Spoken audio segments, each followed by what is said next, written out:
Today's episode is sponsored by HelloCoach, a platform dedicated to empowering individuals through personalized coaching experiences that drive clarity, growth, and success. If you want to check it out, I have a special on offer for you from HelloCoach.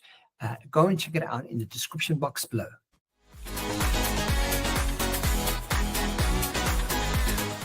Good afternoon and welcome to the Lunchtime Series with me, Kevin Britz, leading the charge with insights, information, and ultimately effective results. Joining me in today's leadership and coaching segment, she's a lifelong learner who's a highly driven individual, passionate about mental health and well-being. She has a decade of experience as a self-development coach, employee assistance program trainer, facilitator, and mental health well-being counselor. And today we're going to be talking about the very important conversation around stress. Please welcome to the show, Karen Cohen. Karen, how are you doing?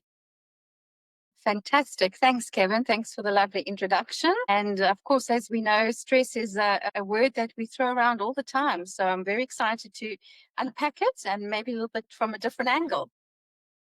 And that's why I'm so excited to have this conversation. I remember when you and I first chatted, stress is stress. We all know about it, but you brought an element. I was like, yes, we need to unpack it even further. Because I think very often, we think of stress as just unhealthy, and we know there's different types of stress, but there's dynamics and there's things that play out to it. But Karen, before we just start, give us a bit of background. Tell us a bit about your story. Like, how did you get to where you are today?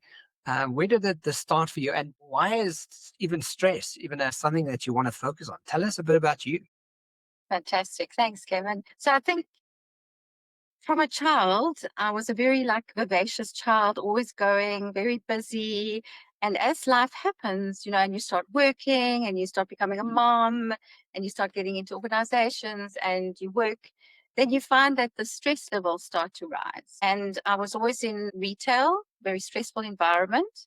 And then I went into do fine art and other creative development sides. But I found myself always on that edge. And that led me actually to psychology. So there I am, a mature student of 40 plus, going into a classroom of 19-year-olds. And I thought, Karen, what are you doing in this classroom? And then I realized that is my passion and my purpose. So that is where it's been going. And it's all around mental health and well-being. I love that. And I believe it's such an important conversation. And as we see in the corporate world today, it is just probably one of the leading positions that holds a very valid position in corporate today, where mental health is so important for productivity and high performance and, the goal setting and the return on investment. There's so many aspects to it. And we because we cope and we do it well, we kind of go, oh, well, I'm used to it. And it's a big problem, right? But I mean, tell us a bit about, let's dive straight into the dimensions of psychological stress. Tell us about that so the listeners out there have an idea of what we're chatting about. Absolutely. And, it's interesting. You just say that oh, well, what is stress? And look, we've had a lot of people talk about stress. It's become quite a word that we know, and we'll delve a little bit into the neuropsychology of it. But I think we don't look enough at the dimension. And psychological stress, some people will come to me and they'll say oh, but Karen, I'm not really stressed. And then we'll do the stress barometer that I'm going to do with you. And they go whoops, I'm actually very stressed. Yeah. So that often happens. And it doesn't have to, I think it's just for the listeners to understand, it doesn't have to be a major life event. The dimensions include just micro stresses, traffic, getting kids to work, deadlines. Then there can be those traumatic events as well, where if you've seen an accident or you've been in a war. So there's so many dimensions to stress. And I think it's getting your head around that it's not just one thing. Yeah. No, and it's one of the things doing what I do, and I've had to learn that, like you say, it's little micro things, because I'm also on the spectrum of neurodivergent, and so I'm really hypersensitive to sound and light and energy, and so for me, I can to a really stressful state because of the traffic. So I have to. I'm really got to check myself. And that's also because of that stress trigger, I just become a terrible human to be around because I'm just quite edgy. Eventually I said to myself, I was like, why are you so, what is wrong? And then I realized if I backtrack, it's the micro stresses that are compounding. So absolutely, I think the dimensions, and like you say, it doesn't have to be a life altering event. It can be little things that are triggering for you as an individual that is just adding to your stress. Exactly. And I love that example because what you're actually talking about is called ambient stress. What's that word, ambient?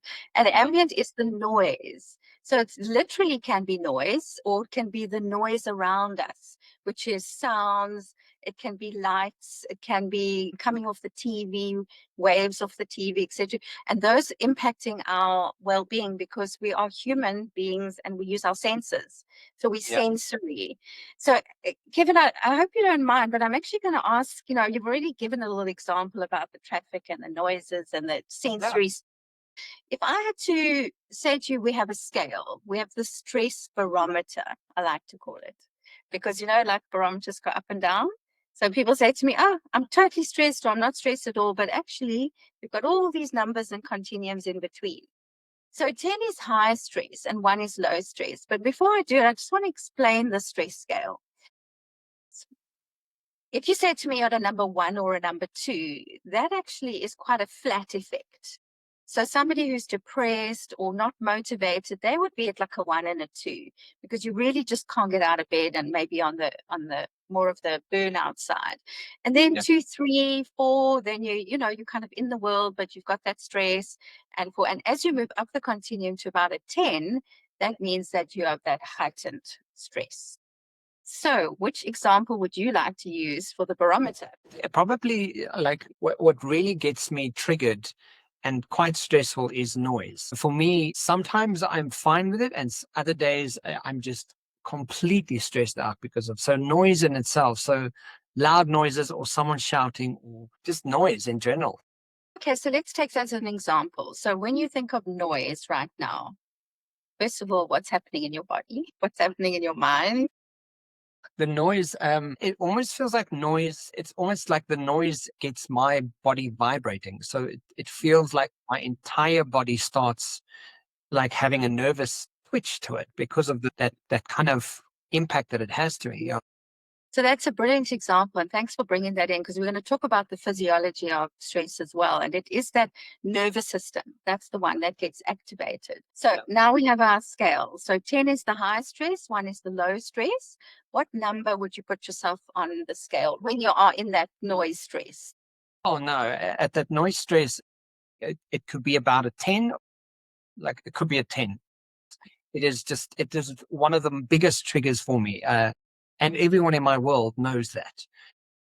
That people are quite aware of the fact that like, even when I'm having a conversation, you cannot, and especially if it's an important person. So my family, that you can't raise your voice. Like, it has to come from a certain level. So yeah, about a 10. Yeah. That's good. So then you just be aware of that. And I'm just going to ask the listeners to do it for themselves as well. Just take a stressor in your mind just for a moment. Just pause there and think of that high stress, what it does to your body, and then put yourself on the scale. So we'll allow the listeners to do it for themselves as well. And also, so for me, just as a micro one, it would be traffic, gets my stress levels right up there to a 10 plus. So it's now the awareness. So today, I think today is really about awareness. And that's pretty much where I sit as this go-to person, which we'll talk about later, is if we're not aware of something, we don't know it's impacting our lives. And it's like, you decide you're going to go and buy a red car. And then you get on the road, and what do you see on the road? Red card. That's exactly. So I'm hoping that the listeners will take home that awareness tool for where they are in that space. Just to touch on some others, like I'm thinking, you mentioned traffic, sound, light. Are there instances, and for me, I know I've seen some people do this, but even when you have a belief system around something, you might just believe that this is very stressful, just because you believe it. Right? It doesn't mean that it's stressful at all, but essentially, people, just because they experience that belief as very stressful, it could be that triggering, and they could sit, for some people, it could be sitting at a 2, and other people are at a 9. And that's what's so interesting about the brain. It's like it doesn't need to make sense. It needs to make sense to you. right? So as long as you understand it.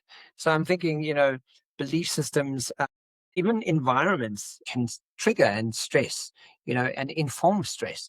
So are there any that like we're missing? So, the interesting thing that you bring up as well is that our cognitions, we're different to animals. So you can see the stress responses in animals, which is the fight, flight, and freeze, and there's also fawn. So we kind of, I think most listeners will have some kind of concept about the FFF alarm system, which is Yeah, the brain going, hang on, danger, danger, alert, alerts, like little alerts and little going on in your brain. But yeah, for human beings, it doesn't actually have to be the stressor or the trigger doesn't have to be right in front of you. It can be your thoughts. So this is the tricky part because humans have this thought process. So we are now sitting here all calm, and then I'm thinking about my boss who's going to maybe phone me and maybe shout at me or whatever. So I'm already, my heart's starting to race, and the boss hasn't phoned. No one's phoned me, but I'm thinking about that phone call, and already I'm getting that physiological symptom in my body. That's yeah. what you're talking about. It doesn't actually have to be physically right in front of you. Yeah, because your brain's making up, its own perceived idea of what it's doing. So, and if that's your experience of stress, can be very stress. I did a facilitation, as an MC last week, which I found incredibly stressful. And I was like, so I spent the whole evening doing preparation on doing the MCing and to facilitate this day for a client. And people came up to me and said, "Oh, I just love what you do, and it was so fantastic, and thank you for the thinking process." For me, I was like so stressed. I was like, "Oh, wow, gosh, you won't believe how stressed I am," But for them, they thought it was like I was just, doing another day. So Yeah. it's how it's positioned, what your brain's actually doing, and sometimes you're not even aware.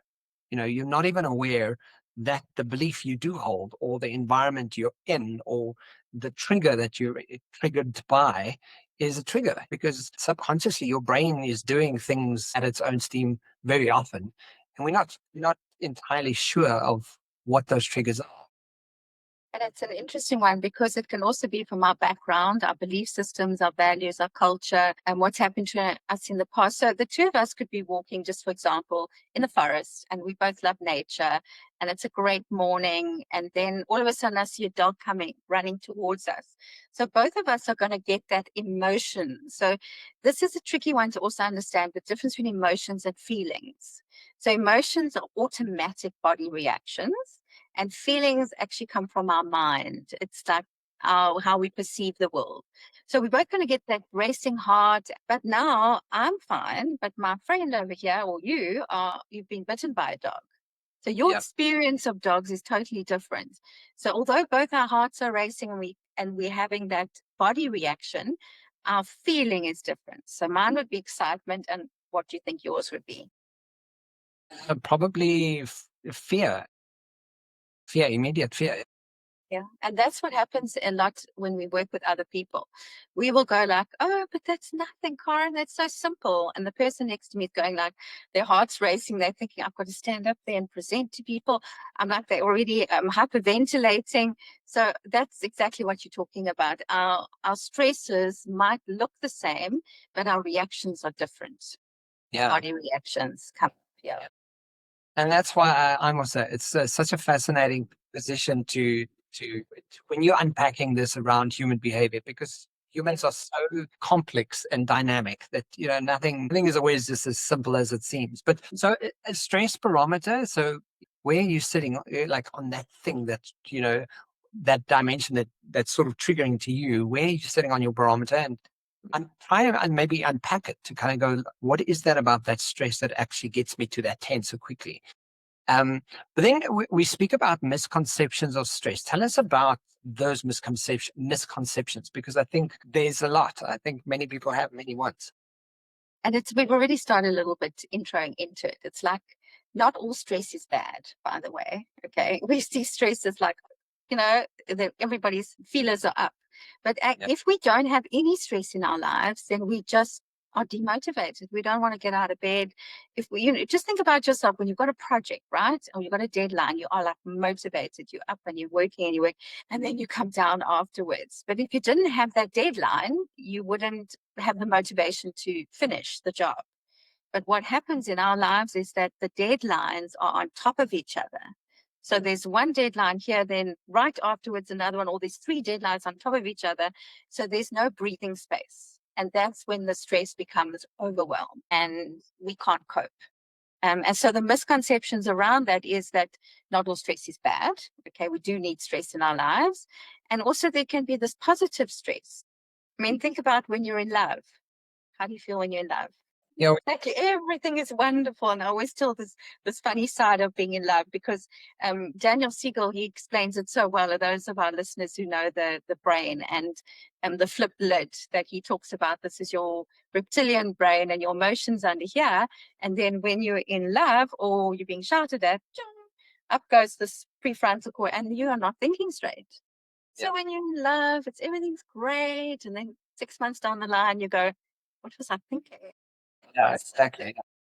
And that happens with our positive and our negative stress. So we've got to look at it. There is two sides, but I think in our very overworked and social media and all of the things, all of our distractions and the actual noise in our lives, it's causing the very high stress on the barometer.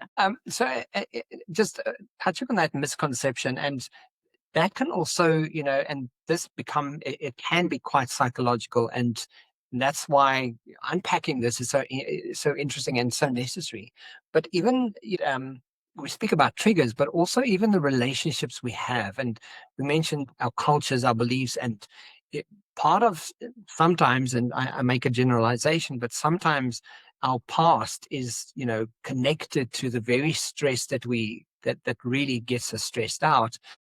And an experience or a relationship you've had 20 years ago is triggered by someone that you just met, and you simply don't understand what stress is. So you have this immediate life defining moment that you're framing the world through, and it's still stressful based on something happening 20 years ago.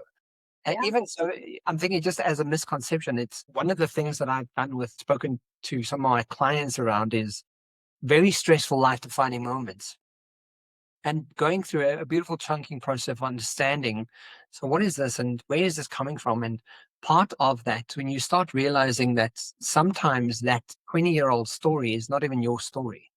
And yeah, my one client, I eventually asked, whose voice are you hearing? Is it your voice that you're hearing, or is it someone's voice? And she immediately went to like, no, it's my grandmother. My grandmother said. And suddenly you realize that the stress that she's been putting herself under, the unbelievable sort of every day trying to commit to things and get things done, you kind of go, oh, but because of that one life defining relationship, you've now filtered your whole entire existence through that frame, causing unbelievable stress. So even those relationships can be quite taxing on our stress levels. And I'm smiling because it's making me think about people and names, right? So, you've had that bully at school or at work, and his name is Mark or Kevin or Karen or whatever. So every time you hear the name Karen or Kevin or Mark, what happens in the body? Then you're going to go straight. Exactly. So we associate, it's association that you're talking about. We associate events and things, and people will often say, I can't hear that name, or I just can't be in a room with a person with that name. And it's something that we actually personalize, because that is what it's about. We are personal, we're human. So when working with things like conflict and stuff like that, it's good to start from a depersonalization point of view. And that's often what happens in organizations. There's a lot of conflict, which causes a lot of stress, but it's actually that name or that situation, like you're talking about, baggage. So the interesting thing about the stress is that we can't always cognitively let go. So stress is physiology as well. So we know with trauma, and there's a lot of work out there on trauma and stress and what happens in the body. I think neuroscience has given us so many lovely tools. We knew it was cellular, and now we actually really know from a scientific point of view it is cellular. So that stress that you had from that mark or whatever, it gets incorporated into the body. So that stress response is heightened. So I want to give you a few examples around this. We're working our way into epigenetics. Okay. So that's my passion. And Yes. that's where the topic is going today, because we understand stress. We know it's there. Um, I'm going to share some tools later as well, and we do need those as well. But we need to really understand, why do we need to action? Why do we actually need to do something about stress? Often people will say, like, "Ugh, there's no time to deal with stress. There's no time to breathe." Well, actually, you have to breathe. No. How many times do you have a client say, like, "There's no time to breathe, Karen. I'm not doing these breathing exercises." Well, if you don't breathe, you're not actually going to be here for very much longer. So it's actually a call to action. And I think I want to stress that one in a positive way, that that call to action is important today, because from this call, whenever you go, you're going to be much more aware and mindful. And what do you want to do about that? So let me just unpack that epigenetics. So epigenetics is above. So when we talk about DNA, that's our makeup, our genetic makeup. These strands, those are the listeners who know strands of DNA. It's all got these coding. And the codes, they lock onto each other and they keep coding. So we can't change the DNA strands and the coding, but we can change the sequencing. And that's epigenetics. It's on top of the DNA. It changes the sequencing. So I'll give you an example. They've done a lot of research around this, and Mark Wallen also has got a beautiful book out there. It's not mine, it's not my stress. It's not my story, because it actually comes from a previous generation. So we're talking about like generational stuff. So if you take, for example, the mothers of 9/11, the mothers who were pregnant at the time of the 9/11 trauma, those children have predisposition to anxiety and PTSD. The mothers experience the trauma and the PTSD of it, and those children come out also highly anxious. So our environment, in utero environment, plus also those other things like pollution, lots of social media, changing the way we think about things, those are all the next generation. Yeah. And just touching on that epigenetics, it's so fascinating to think that because your parent, had a really stressful life, the actual DNA that they share has a connection to how triggered you are to certain things and environments. And when you hear it like that, you kind of go, "Wow, that Mhm. that gives a whole different meaning to what stress is like." How stressed out your parents were, because that makes it, it sounds unfortunate. You're like, well, it's not my fault that my mother was stressed, kind of thing. But essentially, like, knowing that and having that awareness is probably going to help you deal with the stress better. Exactly. And they've had lots of other stories like Holocaust and the wars and places like that. And there's a very famous rat study around this, where they took some of the rat pups and they separated from their mother. So they didn't have the bonding, the early bonding. And we know a lot about bonding as well. It's so important. And then these pups were given a little like shock, so they would become a lot more stressed. But when they were given back to the mothers, it actually worked both ways as well. So the moms also became more stressed.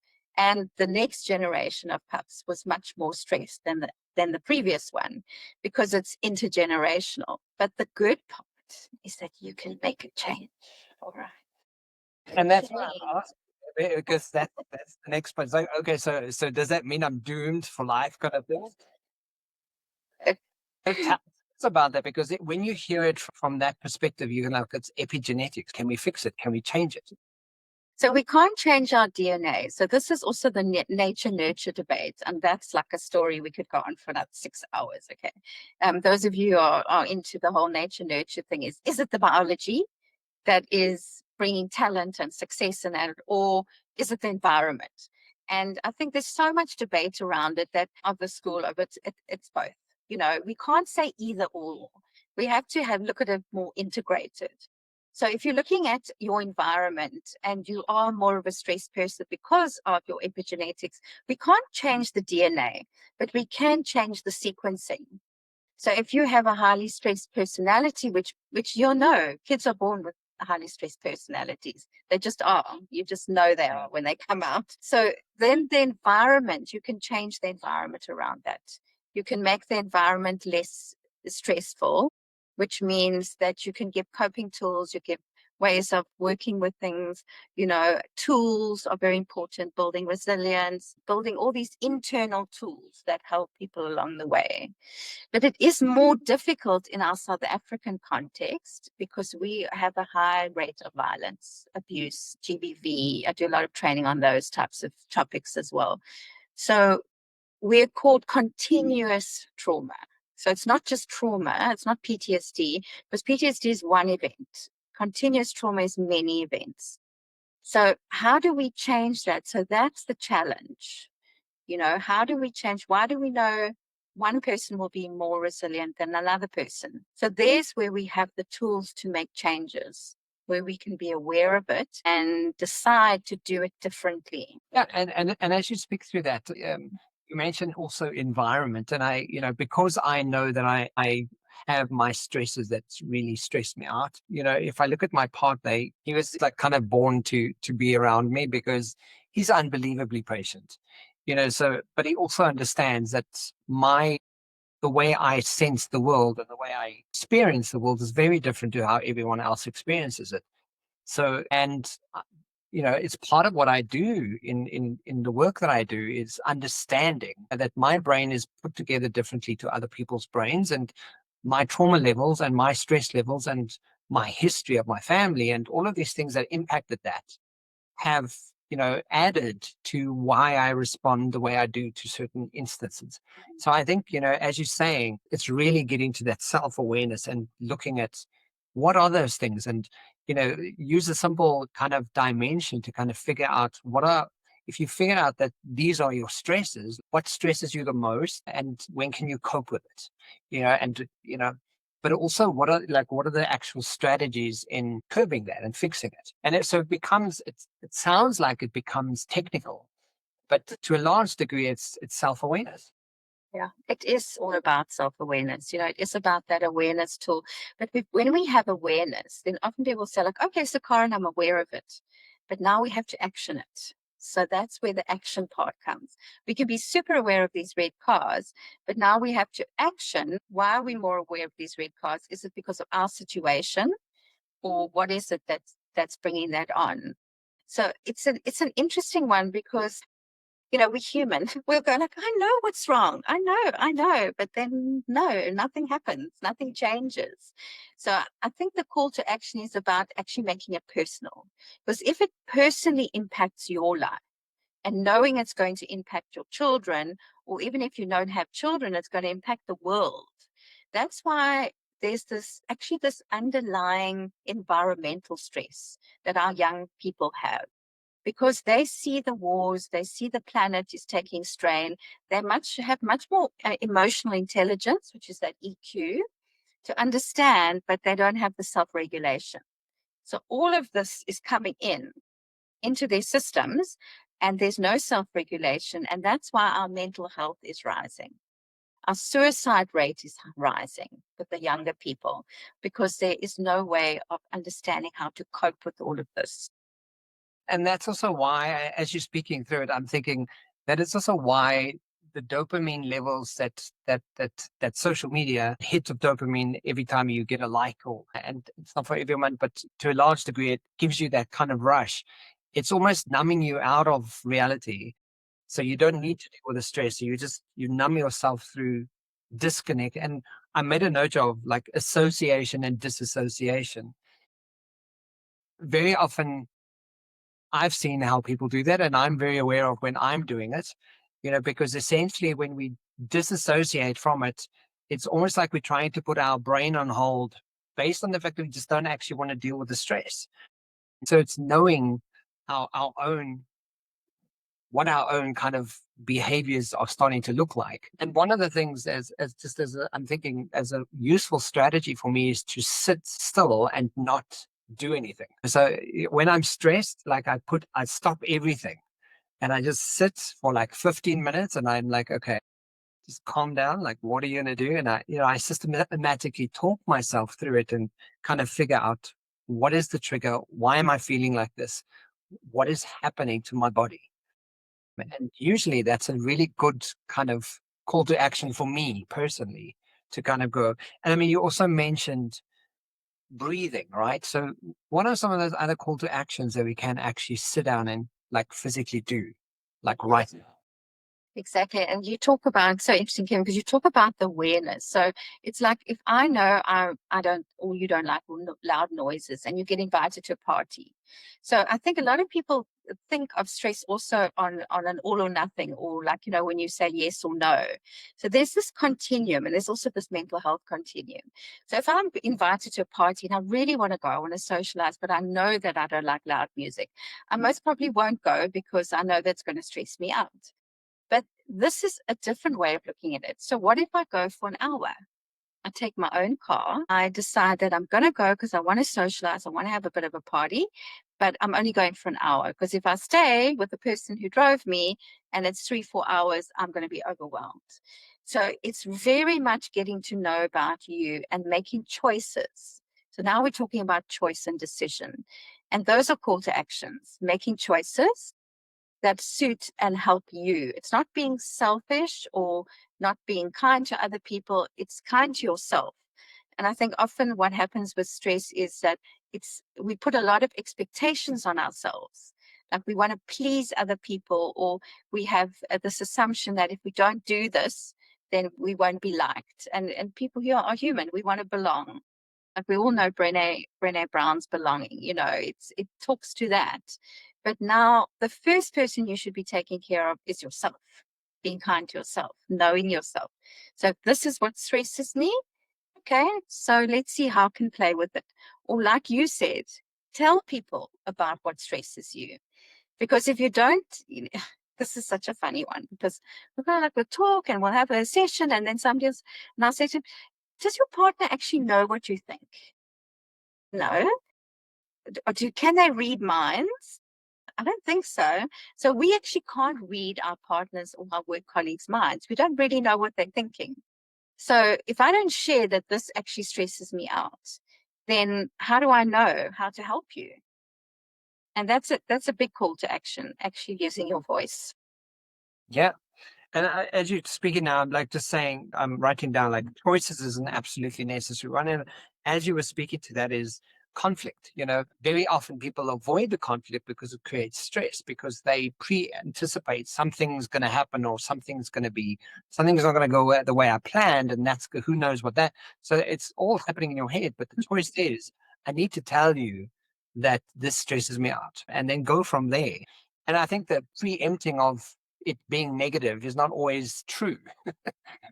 Sometimes we work ourselves into something to that degree, kind of going, oh, wow, this is so stressful. But yet when you're having a vulnerable, honest conversation, it's not always going to turn out negative. So it's the preempting of that. So, I think breathing, as you mentioned, I like the fact that you mentioned the continuum. And I think it's not an all or nothing. And some stresses they are your 10 out of 10, but some stresses are like a 4 and a 5, and if they are, can you deal with it for an hour? How can you compensate for that stress in that moment? Because, it's not all or nothing all the time. And it's the kind of tools. I'm the kind of coach and counselor and go-to person that's got a lot of tools. Like I'm quite eclectic. So I'll only use the tool that's valuable for that client at that particular time or that organization. I work a lot in groups. So group work, you're looking at dynamics of many people. Okay, there's many people in the room. There's many people's stresses and where they are. And you've got to gauge that. So something that's useful and to become more aware is body language. So our verbal language is only actually not even 10% of how we are communicating. The rest is all nonverbal.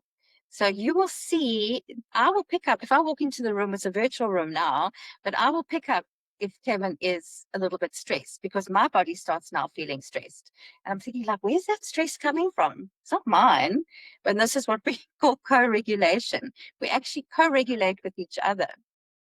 that's the beauty of being in a session, and what I can offer is that I do that co-regulation where I match your body, and we understand what's going on in your body, and then you start to understand your body, because people are pretty much cut off here. This is happening and not anything else below. I'm getting sick, I'm not sleeping, I'm not eating well, and then, okay, so what about that? Yeah. As you say that now, is like I work on the neuroscience for business program with MIT as one of the assessors, and one of the fundamentals that they speak about is your gut brain, your heart brain, and your head brain. And just knowing that you're not cut off with the head, like you say, your body's experiencing. Another thing that I always refer back to is when you're experiencing an emotion, it's your body's way of telling you something. And very often, if it's uncomfortable, investigate why your brain's going, this is uncomfortable. Like, and ask yourself, like, why? What about this is uncomfortable? And usually when we are in a stressful, and I'm just thinking around conflict now, like in a stressful conflict environment or situation, something is so stressful, you don't really understand why your body's feeling this way. And it's the acknowledgement. Your body's like trying to tell you something. And that's what's so beautiful about the co-regulation, as you say, because you're experiencing something. So you start picking up on the vibes, I suppose, for a different word, on something is off. And we sometimes ignore it. And that intuition is a very important part of being human. Yeah. And it is that, it's that mood we pick up in the room, when you're in a good mood and you walk into a room and then everyone's like, oh, and then you just like your whole thing goes dialed down like this. So we do pick up on other humans' moods as well. But just touching on the epigenetic side again is that you can make changes. So if you come from a stressful environment and you start to practice mindfulness, or I do a thing called emotion aid. So emotion aid works with a step-by-step protocol that helps you to self-regulate. So it's actually tools that you use. I've been practicing emotion aid since 2021, and I've been doing the barometer for a long time. And I'm always get to like an 8 or a 9, sometimes 10 over that. But when I use my emotion aid tools, I'm never above a 5. And it actually dawned on me about a year ago, like, wow, it's the practice of the tools. So even if you do mindfulness or you use apps or you use music and you keep doing it, it's the consistency and the practice, your body actually starts to self-regulate on its own. So it never goes, and that's where we can make those changes. Because if you come from a stressful environment, but you can't get out of it, you have tools that you can manage with, which will help to reduce that stress, which in actual fact will reduce the next generation stress as well, because you become calmer.